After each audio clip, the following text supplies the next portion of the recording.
السلام عليكم خوتي، صافا بخير؟ صحيحاتكم مزيان؟ امور مزيانه. المهم خوتي جيت نوريكم ان شاء الله، هذا اول فيديو عندي، جيت نوريكم كتاكيت ديال الاسترالو.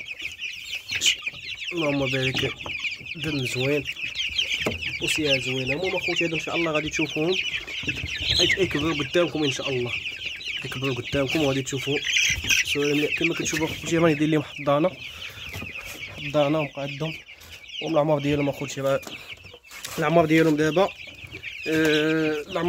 تقريبا شي 28 يوم بالضبط. وكما كتشوفوا اخوتي راه الصحه ديالهم مزيانه وقاطع زوين، وان شاء الله هذا هو اللي يكون القاطع ديالنا.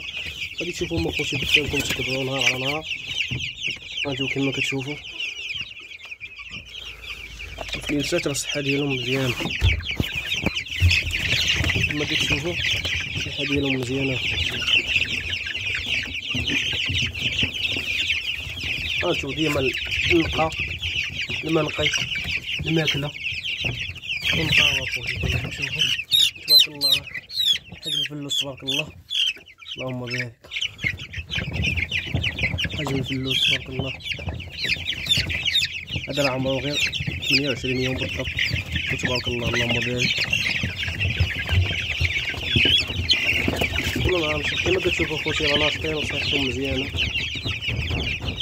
اللهم بارك. المهم اخوتي هذا غيكون اول فيديو، بغينا نتقاسموا معكم التجربه ديالنا ونوريكم.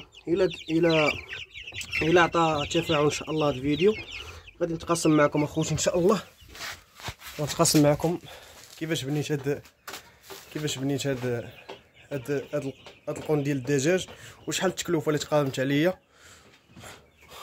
وهذا مكان اخوتي، ونخليكم مع الفلاس كما وريتكم اخوتي. كان دابا هذا الفيديو راني كنصور تقريبا الليل مع شي 8، يلاه دابا المغرب أدنات.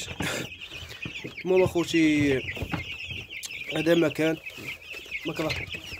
ما تنساوش اخوتي اللي عجبو الفيديو خلي معاه واحد اللايك، وخلي معاه واحد الاشتراك ان شاء الله، باش فيما نحط شي فيديو يوصلوا هو الاول. وكما تشوفوا اخوتي والبارطاج اللي شاف الفيديو اخوتي بارطاجي مع الدراري صحابو باش يدخلوا تما يتولعوا معنا، باش ان شاء الله تشوفوا معنا فيديو جديده وزوينه ونكون في حسن الظن ديالكم اخوتي. وهذا مكان، ونخليكم ان شاء الله مع الفيديو الجاي ان شاء الله.